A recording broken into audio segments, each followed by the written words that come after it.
Well, it's come time for me to list my Supercharged Infiniti Q45 for sale. And you would think that if I was trying to sell it, I would show you the beautiful side or the less ugly side of the car, which is this side in this case. The paint looks a little better, the wheels look a little better, but I'd like this video to be honest and raw about the current condition of the car. So let's talk about the elephant in the room. Why does it look chalky blue?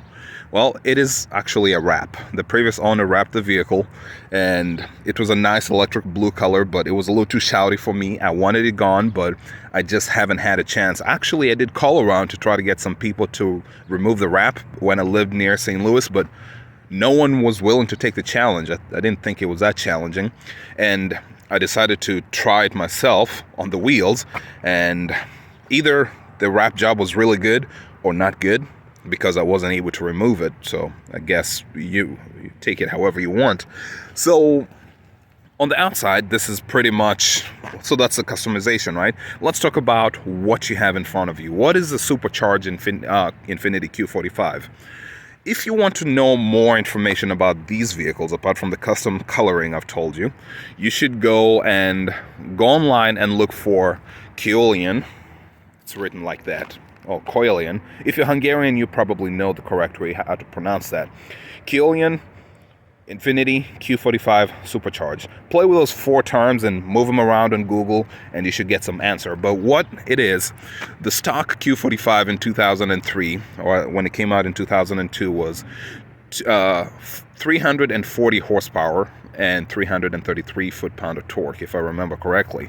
The Keuylian Supercharged kit, so these guys owned a dealership, a bunch of dealerships in the West Coast, luxury vehicles, including Lamborghini. And they saw the vehicle, liked it, but they said it could use just a little more. So they commissioned these superchargers to be installed on the vehicles, and publicly we know 5 that were done. And all the paperwork I've read, or all the information I've read, said that it was supposed to bump the output by 100 horsepower. I can't remember the torque. I feel like they say somewhere, so it was like about 90 more, but for sure on paper it's supposed to have 440 horsepower. And they said there was extensive tuning. I've never seen any dyno sheets from the vehicle, which is kind of sad. When you sell a unique vehicle like that, you expect, a little bit of paperwork to go with it, but I'll sell it exactly the way I got it. Here's a title, here's a car, here's some keys, go for it, And let me pop the hood and show you what that all entailed. Let's go to the supercharger. I suppose that's kind of one of the attractions of this video. And I haven't driven or even started the vehicle in a long time, so we're about to get surprised equally. If a mouse jumps, both of us are going to scream at the same time. Okay, nothing bit my finger yet. And apart from a few hornets' nests, I see another one down there. I think for the most part the engine bay is untouched. I'll just blow the leaves away and keep moving. Oh, I see another hornet's nest. And another one. Suppose the hornet's nests are not really made for camouflage, huh? But you might have noticed that I've posted a few videos of this car, but not really going into much detail, because in all honesty, I don't know the answers to a lot of the questions people are asking me. And all I would do is say, hey, here's a link, go read about it, figure out whatever you can. So let me talk about all that they did, right? So there's a supercharger, right? Bolted a supercharger, and it's nice.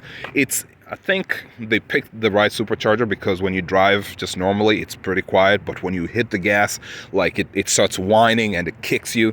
It's nice. It's not a brutal, it's a kind of vehicle you can drive respectably among esteemed friends, So it is I don't know about the other 4, but this one right here was a premium model Infiniti Q45, and they did a few visual upgrades in addition to the supercharger, right?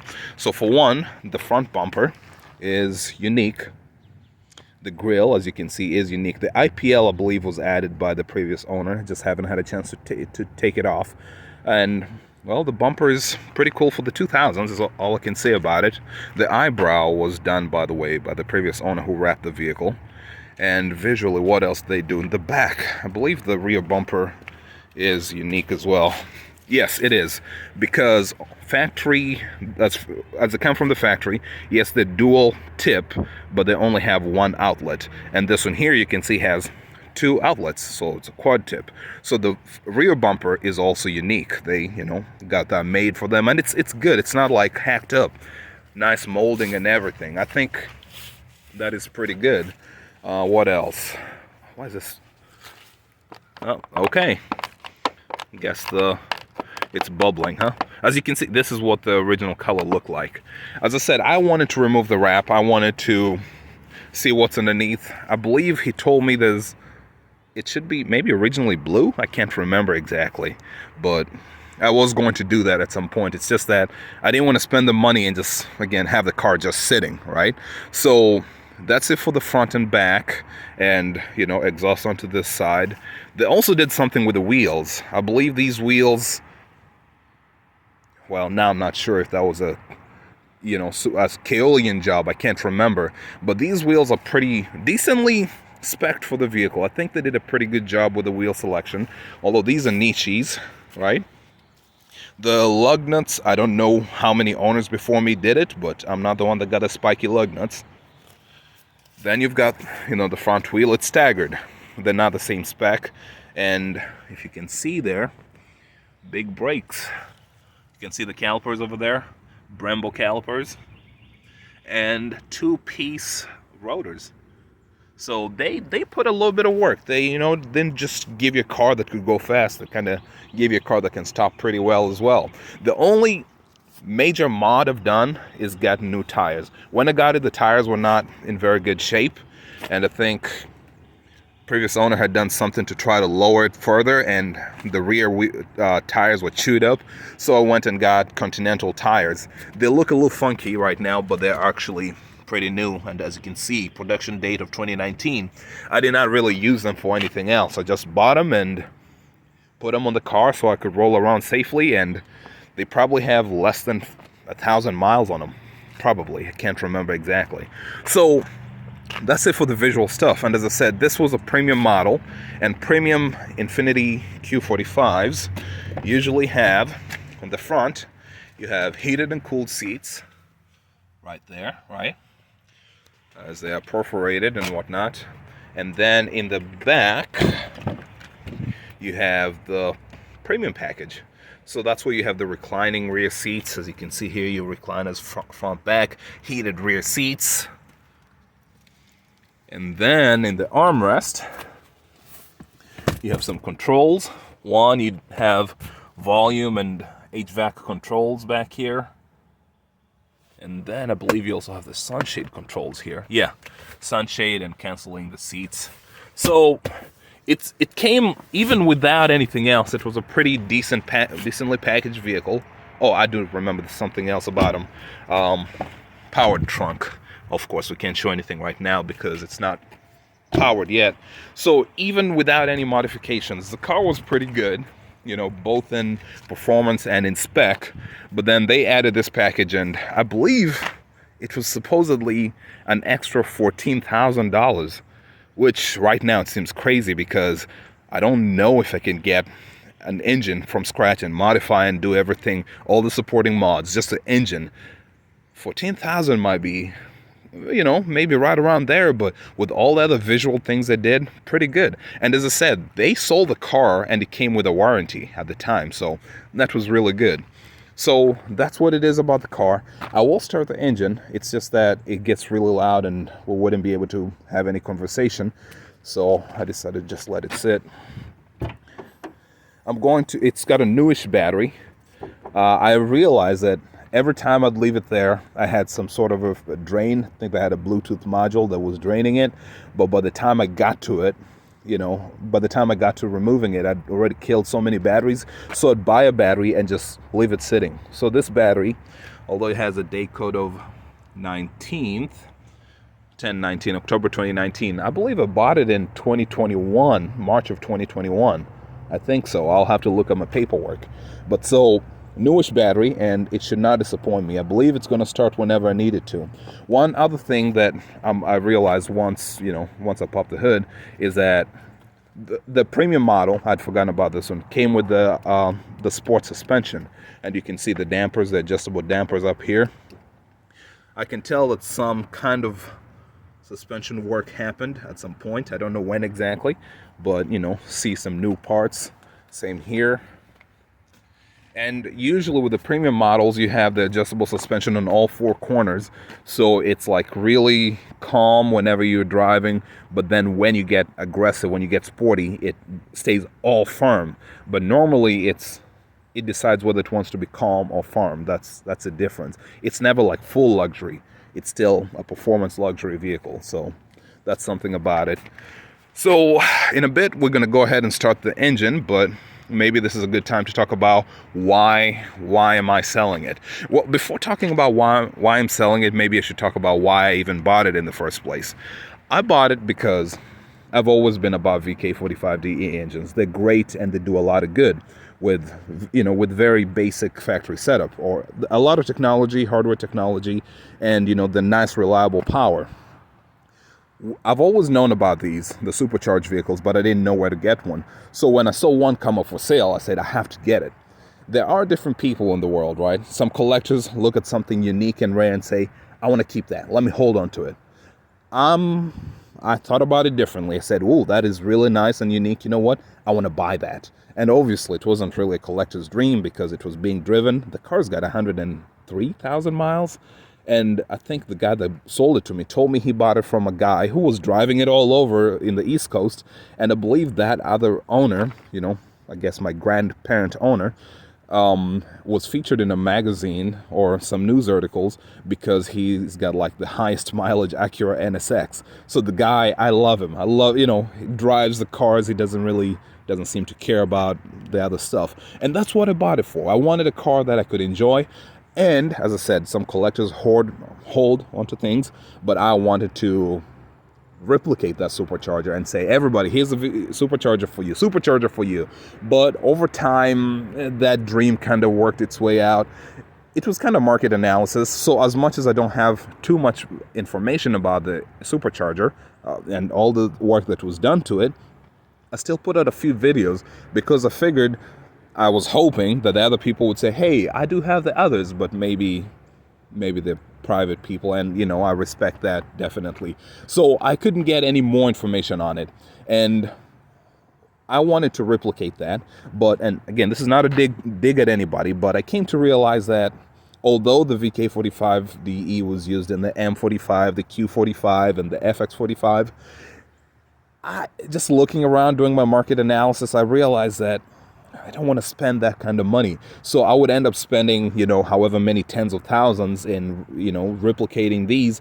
But I figured I might end up selling only one or two. And as much as I love the community, I wasn't really ready to give up that much money and time of my own, right? So the car ended up just sitting there. And something else happened in the world. Infiniti M56. I shouldn't have bought that car because once I did, I was like, yeah, you know what?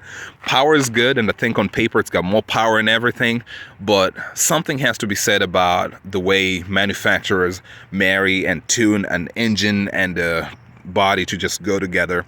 For whatever reason, I just ended up liking the M56 enough that I ended up actually about 3 more, but that's a story for another day. Then this other car. So VK56 VD engine, VK50 VE engine.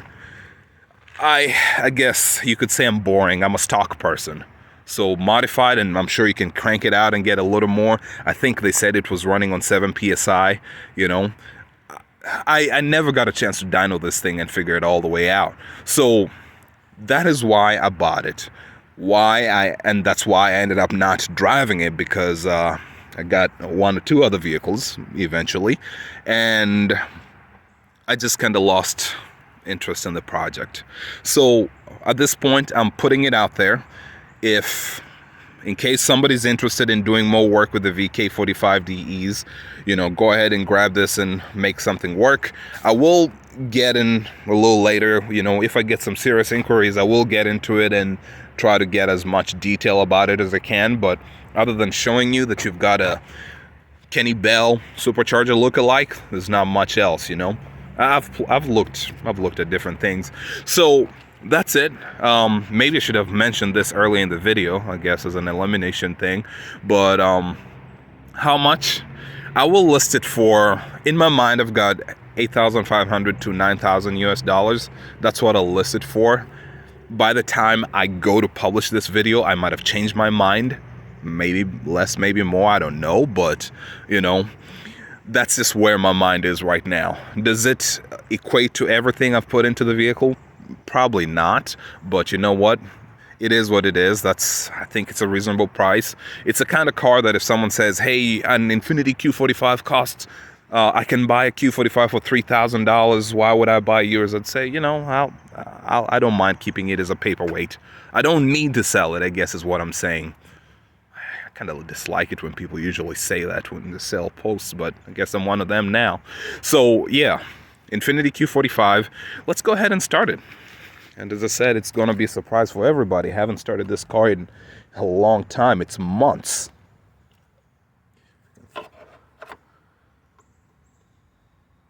It might honk. Can't. Nope, it did not. Good. I guess I turned it off reasonably. And then I've got the key over here. I have to label my keys. Let's see. Hope it starts. Looks dead.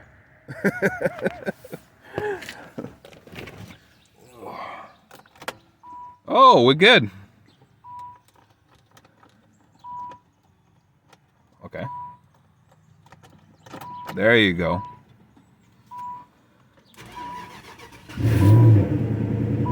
First try. Didn't really have to fight it.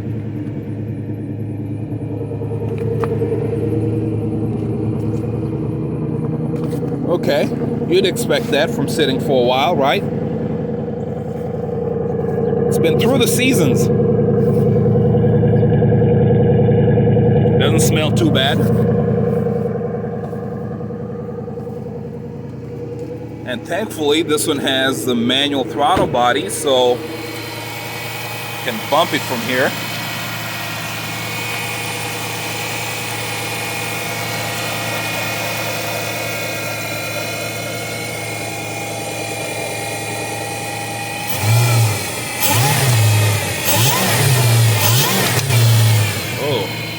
I was looking at the tensioner.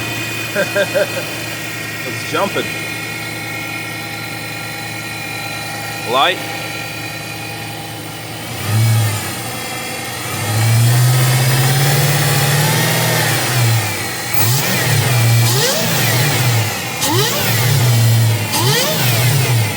Look at the tensioner. Yo, I love superchargers. And now that I've heard it, I'm not sure I want to sell it now. But yeah, there you go. As I said, the thing rides and drives well. New tires, I got an alignment, lifetime alignment with Firestone. I spent money on it like I wanted to keep it. It's just that I realized, man, you've sat, I might as well just, you know, dig a hole for it. It's sat here so long. Talking about the intake, personal preference, I don't know if I've said it in the course of the video, but the previous owner got that intake because he wanted a short ram intake, and he threw away the stock parts. I was a little disappointed about that, but I went and bought the stock parts back from different sources whenever people were modifying this stuff, and so I've got the stock system. I'm going to put it back on. The reason is threefold. One, that's a short ram intake, where people call those hot air intakes, right? Number two, I wanted to start with this vehicle from exactly like the fact that the dealership gave it to us. So they sold them with stock systems. I wanted to go back to that first, and then I could play with it, you know, beyond that. And then number three, this is, I guess, an arguable point, but most times stock boxes work better than any modified pieces you can do for your vehicle. You know, but again, that's all arguable. So this is video on the Q45. Let's see if the smoke show has stopped back there. Nah, not quite. Still there. Let me smell it again.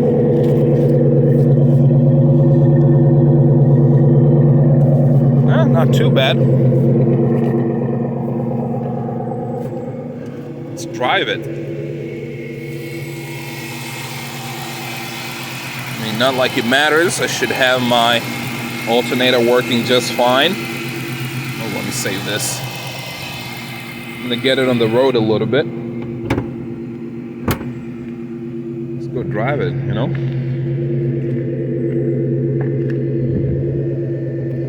I'm probably missing a lot of other things that were unique to the premium model, but as I said, pretty good. And mine has a hole here because the people in the back do get AC as well, or HVAC controls. Okay. What's here? Lotion and batteries. As I said, I've been just replacing batteries. Okay. No touchscreen here.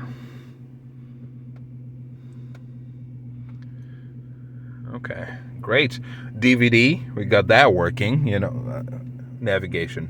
DVD navigation is what I meant to say. Then CD changer, tape in the, over there. It's got a lot of receipts, but I didn't really, there you go, 103, 159. See, I'm not too far off. Let me go ahead and drive it. Can't remember. Check engine light, would it come on? It never really came on me, although I believe the previous owner told me that he removed the cats. No, we're free. Those brakes definitely need a little bit of attention. Am I on sport or... Okay, here's the suspension setting. You could make it sport or auto, and in this case sport or auto. I'll leave it on auto. Adjustable headlights up and down, VDC off. Remember me making that video?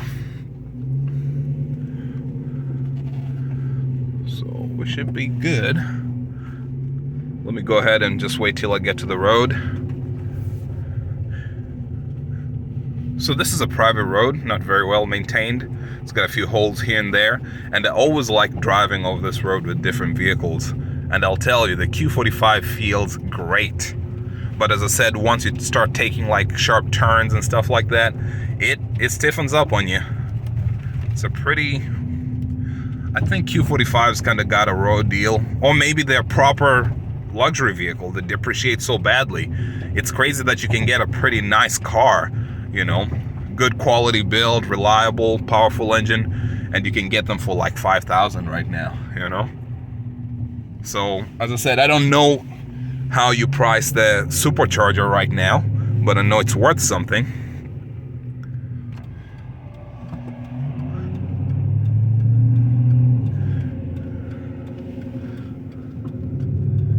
Okay, there we go.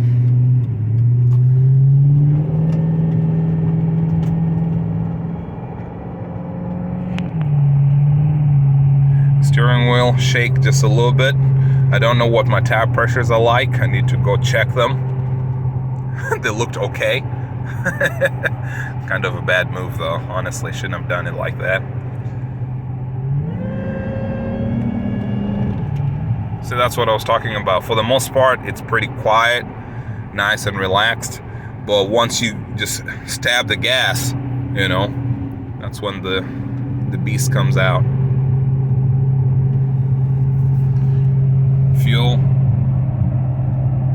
Fuel's looking good. Temperature looking good as well. And if I remember correctly, no, I did actually suspend insurance on it. But generally, I usually kept this thing insured just because, you know, never know when I'd be driving. So it's gonna, I think the tires sitting for such a long time did something to them. I feel like that's where the vibration is coming from. I can see from my windshield, I can see the tail shake a little bit as I drive. And as I said, the steering wheel is also doing a little bit of a shimmer. But I do have lifetime alignment with Firestone, so if someone were to buy it, I'd go get that checked for you. But the car itself is driving okay. Oh, chance. This was a chance to test out the suspension stiffening up. Unfortunately, I can't really show you. All I can tell you is that the suspension feels firm right now. But I do have like a roundabout coming, so. You hear the whine? It's pretty easy. I do have rear sunshade. Look at it coming up. It's pretty luxurious, honestly. So right now I'm not doing anything too crazy. Again, the car's been sitting for a while, so let the suspension basically warm itself up. Auto dimming rear view mirror, side mirror as well.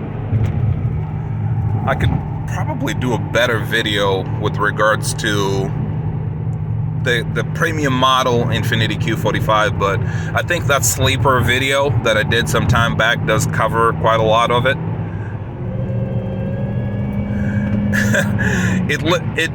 It gets power in an interesting way. You can feel the nose go up when I step on the gas.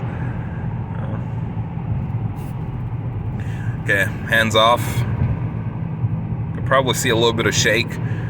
Seem to pull to the right a little bit, but again, the road is banked, right? It's not too crazy. It can get to the high speeds, as long as you're doing it reasonably.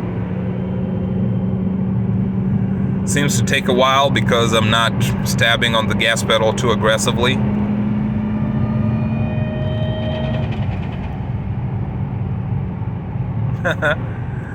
Got a little rattly over there.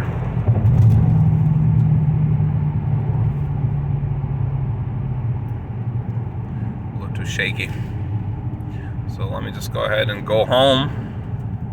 As I said, I was just doing this to just test it out, make sure everything was good.